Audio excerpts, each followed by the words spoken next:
nuko iyo mvugo ariyo kwivana mu isoni n'ikimwaro. Ni uburyo bwo kwivana mu isoni n'ikimwaro.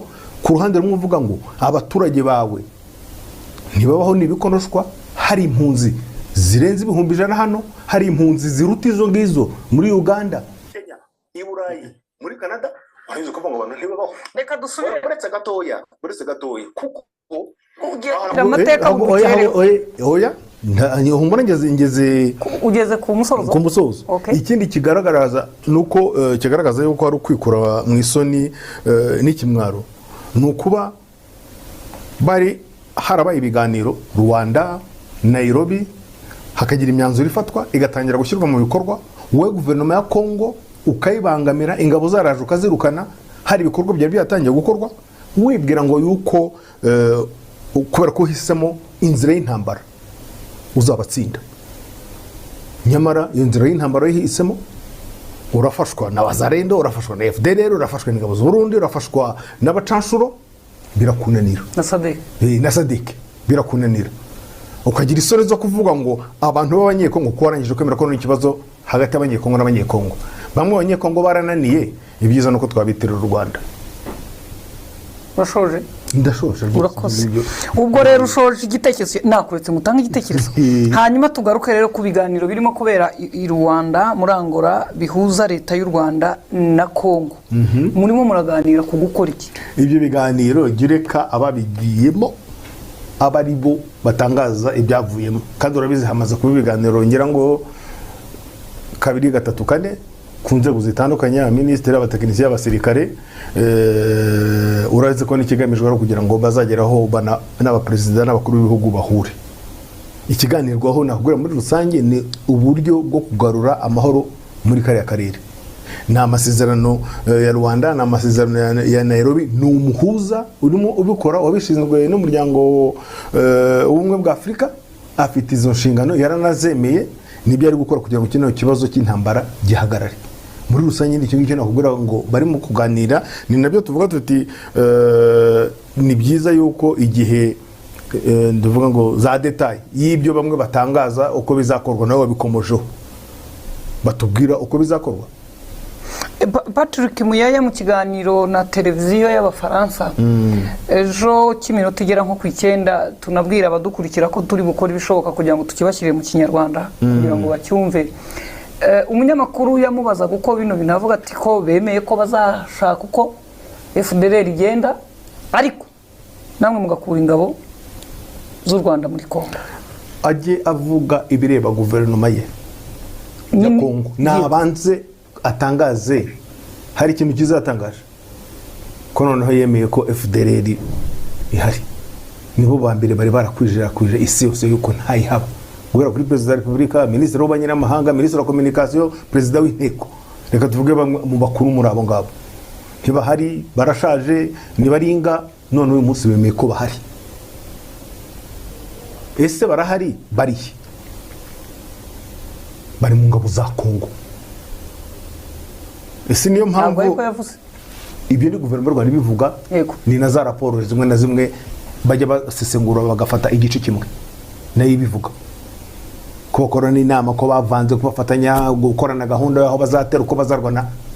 Ibyo birahari. Nuko reka rero abantu bagatera intambwe, hari intambwe ikomeye kubanza kuvuga ngo noneho FDLR irahari. Uyu munsi najya imbere niba yiyemeje kuvuga ngo bazayihagarika, bazayambura intwaro, ntabwo izo detaye, ntabwo ubwo buryo bwo gukora buhari. Kuki asimbuka ataranavuga ngo tuzayihagarika, tuzahwiri, tuzayishyira hanaha, bizagenda gute nyuma? Ni wenda nizo detaye nakubwiye nti tudashobora kumenya arizo wenda zizavugirwa muri iyo nama yavuze ku itariki ya 14, kuko bagomba kwerekana gahunda cyangwa plan y'uburyo guhagarika nuko bizashyirwa mu bikorwa. Namara kuvuga ibyo ngibyo azabone kuvuga ati noneho namwe nimukora ibi ngibi, kuko ibyo ngibyo no gushitura icyo bivuga gisobanura bakumva. Ni nko gukanga abantu ukagera ngo hari ikintu kigaragara cyangwa se gifatika kuko wavuze tuzahagarika FDLR ryari gute se, hehe se, tanga detail. niba adashaka kuzitangira kuri televiziyo birumvikana, twakwihangana tukareba ngo muri iyi nama izako gatandatu ese bavuze noneho uburyo iyo FDLR batemeraga bazayihagarika. Ese iyo ubitekereje ikintu batemeraga ku mugaragaro nkugaragarije abayobozi bose b'igihugu bakuru batabyemeraga kugeza n'abakuru b'ingabo, kuki ibyo utabihuza n'ibyo bavuga ngo M23 bigeze kuganira nawe ntibaho ngo ni igikonoshwa? Ejo ntuzatangaza bavuze ati noneho nibongere baze tuganire. Mvuze ngo bongere baze tuganire ku nkana kuko nzi ko bo bigeze kuganira. Ntago rero watangira kuvuga gusa kantu kagace amakuru wowe utavuga ariko twe tuvuga nuko hari abagize M23 bagiye Rwanda icyumweru gishize. Navuze ngo twe twavuga utavuga, ibyo nabyo ni byiza, nigiye wari ubikubwiye kugira ngo utajya kubivugaho. Hanyuma ikindi kuri iki kintu cyo kuvuga ko aravuga ati twebwe niduhagarika turahagarika FDLR, ikoresheje ijambo guhagarika, ariko n'u Rwanda ruhagarike rukura ingabo zabo ku butaka. Iki kintu kuba yemera ko hari icyo bazakora, nawe ukavuga ko hari detail wenda azatanga mwizera ko mu nama yo kuwa gatandatu musibejo. Ndimo ndibaza we icyo abasaba mwe cyo gukura ingabo muri Kongo. Umutego ntago guverinoma y'u Rwanda izawagwamo, ntago guverinoma y'u Rwanda ari abana bo gushiturwa, ntago guverinoma y'u Rwanda n'umukuru w'igihugu cyayo hari abana bashukishwa ubuhenda abana pipi cyangwa ubuheze pipi cyangwa bombo. Ubuhe buhenda abana se ngo kuvuga waravuga ko agiye kubirukanira umwanzi wanyu, ariko nawe arasaba ko muva kabivuga. Ntago bivuga yuko u Rwanda rugomba kugwa muri uwo mutego, ntabwo bivuga ko u Rwanda rugomba guhora rusakuza rwiruka inyuma rusobanura. Gusa icyo nakubwira ko nuko iyo mvugo ariyo kwivana mu isoni n'ikimwaro, ni uburyo bwo kwivana mu isoni n'ikimwaro.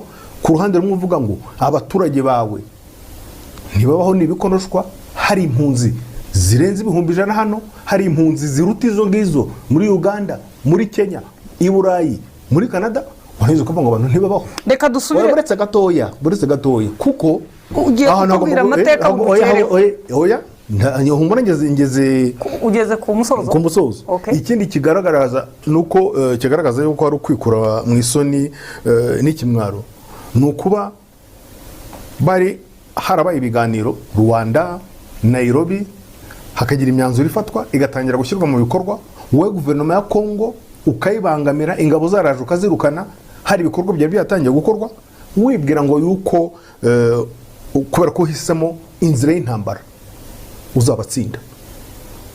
Nyamara iyo nzira y'intambara yihisemo, urafashwa na Wazalendo, urafashwa na FDLR, urafashwa n'ingabo z'u Burundi, urafashwa n'abacanshuro, birakunanira na SADC birakunanira.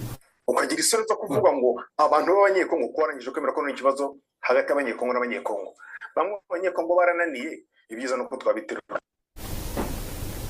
Bashoje ndashoje urakoze. Ubwo rero